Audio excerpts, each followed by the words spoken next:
Ann Coulter joins me now, who's written a column about exactly this, about whether or not the media is deifying the hashtag #MeToo victims. Ann, welcome back to the program.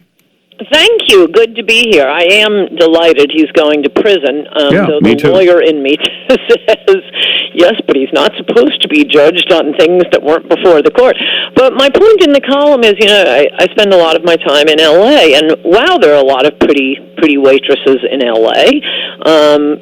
It's quite well known that pretty girls go to L.A., which, by the way, before he was president, Reagan used to say when he was doing the GE tours and girls would come running up to him and say, "How do I get my start in Hollywood?" He wrote in one of his books that he'd turn and shake his head and say something to the effect of, another girl who's going to become a whore.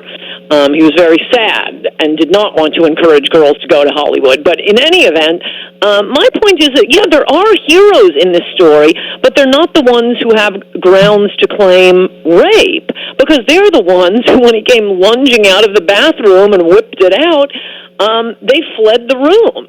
They didn't consent. They didn't even reluctantly consent. They didn't start sending him, these ridiculous, flirty, suck-up emails as the ones. I mean, the only way you're going to get a rape case are the ones who actually had sex with him. Well, why would they have sex with him? There were a few good ones. I forget why they didn't bring the case for the Italian model. Yeah, because she was the one. She was the one who immediately went to the cops and said, "Look, this guy did this to me. He grabbed my breast," and they said, "Okay, we'll wire you up." She goes back. Yeah. She's wired up. She gets the evidence. She brings it back, and of course, the New York PD ignores it. The FBI ignored it. PD definitely wanted to do something. It was Cyrus Vance in defense of the New York police. They were appalled by the DA Vance. But Vance wouldn't do it. Doing a victory lap right now. So I'm totally yes, he definitely deserves it. My point is something different. How many? Number one, how many waitresses in L.A. and back in Fort Wayne, Indiana, are just as good an actress as the stars, are just as beautiful, but they walked away. And how many of the stars whose interviews we read about and watch them on the late night shows, and they're so bubbly, and tell us about your skincare regime, and I was an ugly duckling as a child, which they all say. Are they the ones who acceded to some hideous beast like Harvey Weinstein, if not Harvey Weinstein himself? There were also a few aspects in this case, as my column is just random thoughts in this Weinstein conviction, which got, as I note in the opening, zero coverage, because CNN and MSNBC, they were harping about, some utterly ordinary action the president has taken. They will not let up on their Trump is an authoritarian monster coverage. So even what I think is a pretty big case, this conviction of Harvey Weinstein, got very, very little coverage, and I thought it was kind of an important case. But another item, for those of you at all familiar with popular culture and the way white men, and particularly traditional American white men, have just become the source of all evil, a pestilence stalking the country. Point one is 7 of the 12 jurors, the majority demographic on the jury was the hated white men. And I pointed this out before in my book, Mugged. One of the worst things, I probably shouldn't put it that way, but a bad thing that white liberals, I would say, have done to African Americans is to encourage this idea, and all of politics, this identity politics cage match, where you root for your own race, you root for your own gender, and it doesn't matter if the guy or gal is guilty or has committed a crime. So I wager that not one of those 7 white men on the jury at one moment did it cross their minds to think, we can't put a white guy in prison. No, of course not. But it would come up. The question, you can't even imagine. It's so silly, which is why it should be silly for all racial, ethnic, and gender groups. Also, which many have pointed out before, if we had cut off immigration around 1880, we wouldn't have had any of these Me Too cases.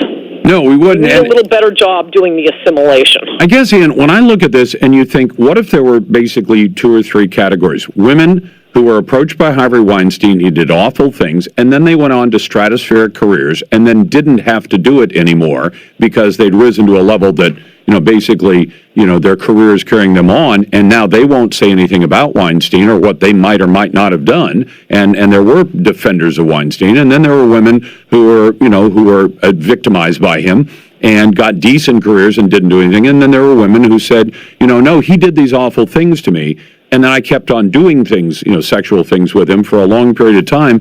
But there's not a reporter out there who wants to say to one of those women, well, why did you keep going back? Why did you send notes of the like? One of the 2 plaintiffs in the case, the victims, was saying she'd sent him a note saying, gee, I'd really love to see you again, but I really don't want to feel like it's just a booty call. Right. Meaning that she apparently understood that occasionally he'd say, I'd like to see you while I'm in L.A., and he would have sex with them and then just leave. Like they were just to be used, and they were. Right. And she said, I don't want to feel that way, but apparently the tenor of the note was, but I've done that before with you. Could you please make it feel like it's not just a booty call? That's right, that's and make sad. me a star. Make me a star. Well, there were some heroes in the saga, as I pointed out in the column, and I probably have on radio before. Gwyneth Paltrow turned him down, and the true hero was her boyfriend at the time, Brad Pitt, who confronted Weinstein at a party and said, if you ever make my girlfriend feel uncomfortable again, I will kill you. So God bless Brad Pitt. There were a few heroes, but they were already, as you say, they were already the A-stars. I just think maybe America should reconsider getting all of its opinions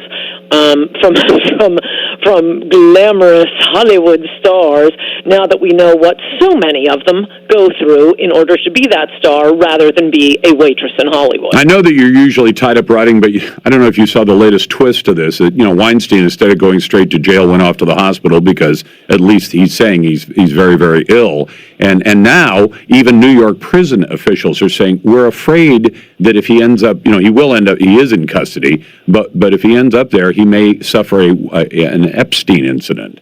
And they're actually saying that out loud. Not to be named. Crazy. I mean, there's no incentive for anybody to knock him off. Not at this point. Yeah, I don't think. I don't think there's any fear there. I mean, the Epstein one was obvious enough that I was tweeting to federal prison officials saying move him to a supermax prison. There were probably hundreds of people who wanted to shut up Jeffrey Epstein. Here, I mean, some of the ladies just want justice, and I agree with them. Just a little commentary on Hollywood. Absolutely. Ann Coulter, her latest column is a great read. And, of course, Resistance is Futile, How the Trump-Hating Left Has Lost Its Collective Mind. Annie, thank you very much.